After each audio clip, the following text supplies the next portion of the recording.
Hi, my name is William Schaeffer, and I have an interesting idea about electron spin pairs and mental telepathy.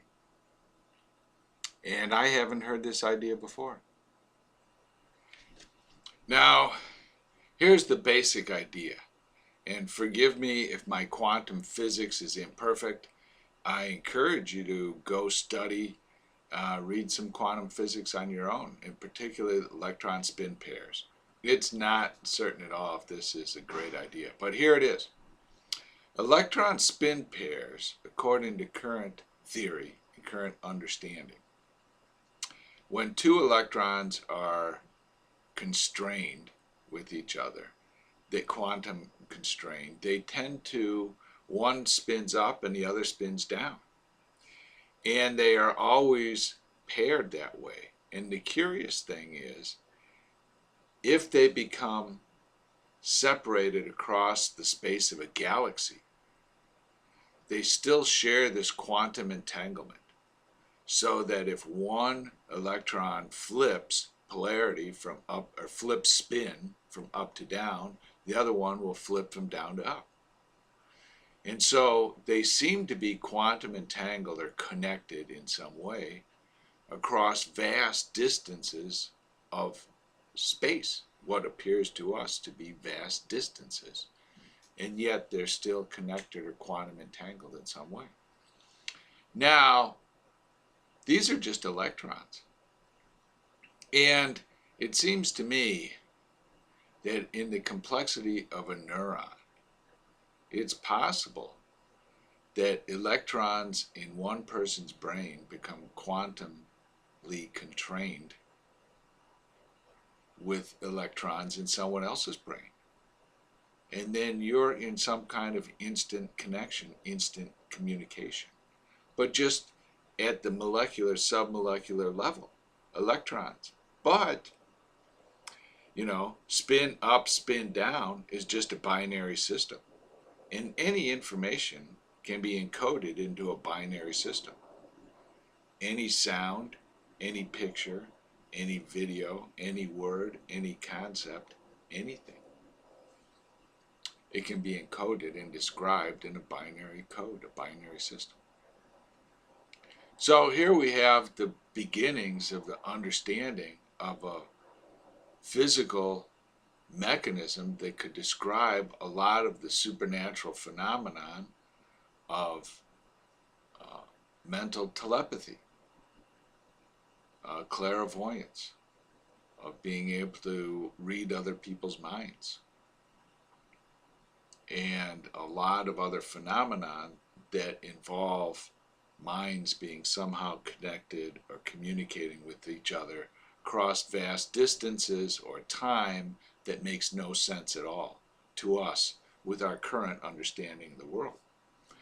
But if somehow the neurons of the brain are able to read or to piggyback, excuse the engineering expression, onto this form of electron spin pair quantum entanglement, and it's not possible, a single neuron, the switching capabilities of a single neuron is as complicated as the entire phone network system of the entire world was in the 1970s.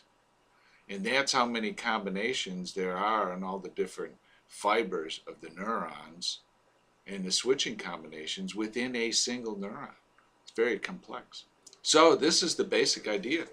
And if anyone has any reading on it, leave a message in the notes below.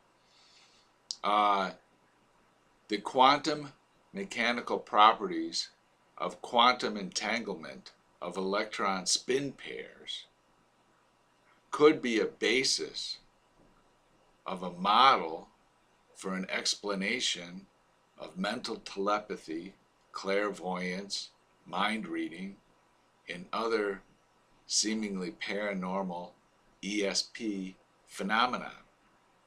Sounds interesting.